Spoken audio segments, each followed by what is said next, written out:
So, what does the happiest man in the world look like? I mean, certainly doesn't look like me, right? He looks like this. His name is Matthew Ricard. So, how do you get to be the happiest man in the world? Well, it turns out there is a way to measure happiness in the brain. And you do that by measuring the relative activation of the left prefrontal cortex in the fMRI versus the right prefrontal cortex, right? And Matthew's happiness measure is off the charts. He is by far the happiest man ever measured by science. Yeah. Which leads us to a question. What was he thinking when he was being measured? Perhaps something very naughty. Actually, he was meditating on compassion. Matthew's own experience is that compassion is the happiest state ever. Reading about Matthew was one of the pivotal moments of my life. My dream is to create the conditions for world peace in my lifetime. And to do that by creating the conditions for inner peace and compassion on a global scale. And learning about Matthew gave me a new angle to look at my work. Matthew's brain scan shows that compassion is not a chore. Compassion is something that creates happiness. Compassion is fun, right? And that mind-blowing insight changes the entire game.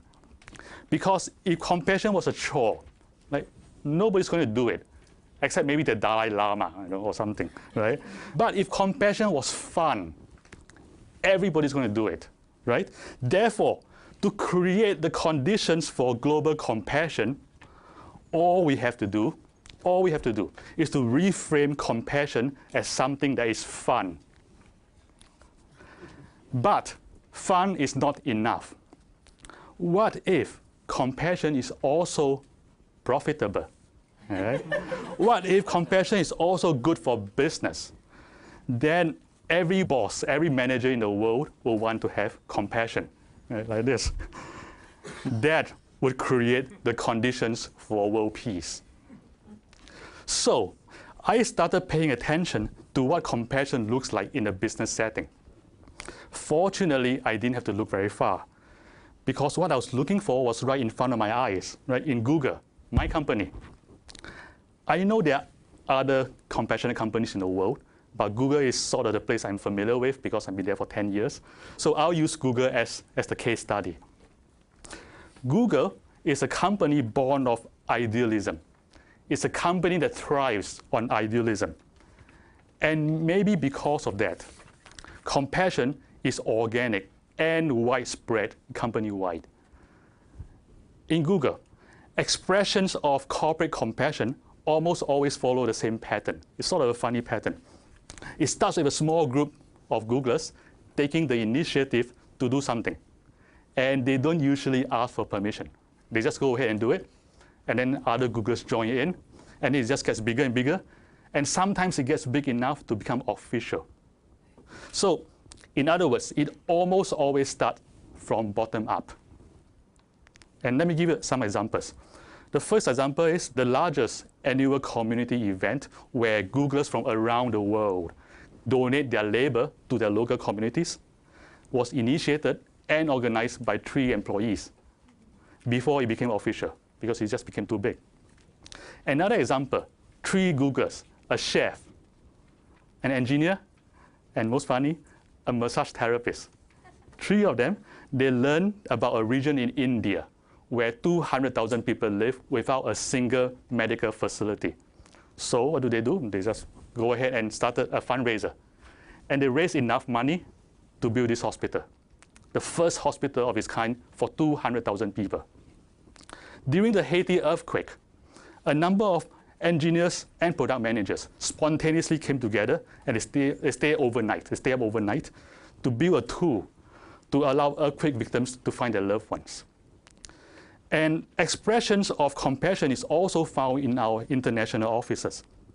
In China, for example, one mid-level employee initiated the largest social action competition in China, involving more than 1,000 schools in China. working on issues such as education, poverty, healthcare, and the environment. There is so much organic social action all around Google that the company decided to form a social responsibility team just to support this effort. And this idea, again, came from the grassroots, from two Googlers who wrote their own job descriptions and volunteered themselves for the job. And I found it fascinating that the social responsibility team was not formed as part of some grand corporate strategy, right? It was like two persons say, let's do this. And the company said yes. So it turns out that Google is a compassionate company because Googlers found compassion to be fun.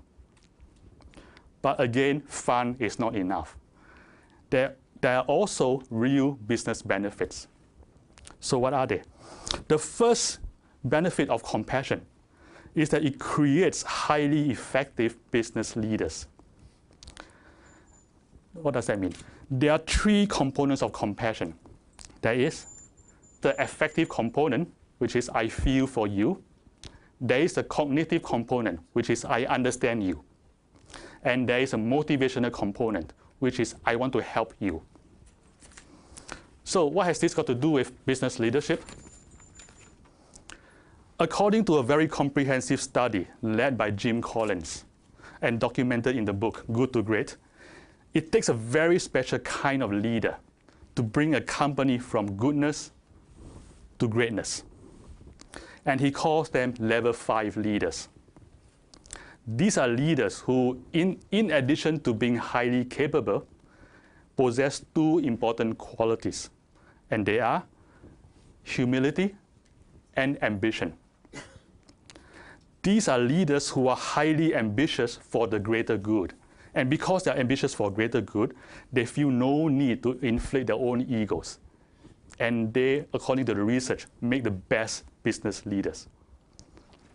And if you look at these qualities in the context of compassion, we find that the cognitive and affective components of compassion, understanding people and empathizing with people, inhibits, tones down what I call the excessive self-obsession that's in us, therefore creating the conditions for humility. The motivational component of compassion creates ambition for greater good. In other words, compassion is the way to grow level 5 leaders. And this is its first compelling business benefit. The second compelling benefit of compassion is that it creates an inspiring workforce. Employees mutually inspire each other towards greater good. It creates a vibrant, energetic community where people admire and respect each other. I mean, like you come to work in the morning, right? And you work with 3 guys who just up and decide want to build a hospital in India. Right? It's like, how can you not be inspired by those people, your own co-workers? So this mutual inspiration promotes collaboration, initiative, and creativity. It makes us a highly effective company. So having said all that, what is the secret formula for brewing compassion, in the corporate setting? In our experience, there are 3 ingredients. The first ingredient is to create a culture of passionate concern for the greater good. So always think, how is your company and your job serving the greater good? Or how can you further serve the greater good? This awareness of serving greater good is very self-inspiring, and it creates fertile grounds for compassion to grow in. That's one. The second ingredient is autonomy. So in Google, there's a lot of autonomy. And one of our most popular managers joke that, this is what he says, Google is a place where the inmates run the asylum. And he considers himself one of the inmates. If you already have a culture of compassion and idealism, and you let your people roam free, they will do the right thing in the most compassionate way. The third ingredient is to focus on inner development and personal growth. Leadership training in Google, for example, places a lot of emphasis on the inner qualities such as self-awareness, self-mastery, empathy, and compassion. Because we believe that leadership begins with character.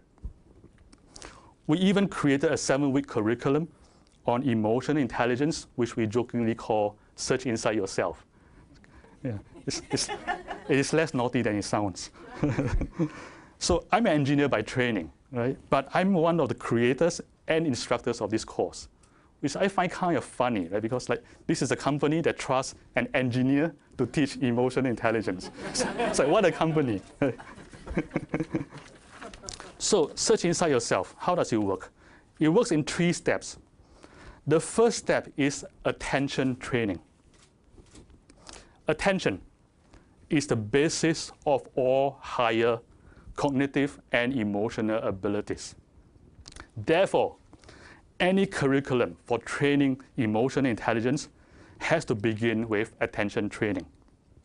The idea here is to train attention to create a quality of mind that is calm and clear at the same time. And this creates the foundation for emotional intelligence. The second step follows the first step. The second step is developing self-knowledge and self-mastery. So using the supercharged attention from step 1, we create a high-resolution perception into the cognitive and emotive processes. What does that mean? It means being able to observe our thought stream and the process of emotion with high clarity, objectivity, and from a third-person perspective. And once you can do that, you create the kind of self-knowledge that enables self-mastery. The third step, following the second step, is to create new mental habits. What does that mean? Imagine this. Imagine whenever you meet any other person, anytime you meet a person, your habitual, instinctive first thought is, I want you to be happy. I want you to be happy. Imagine you can do that. Having this habit, this mental habit, changes everything at work.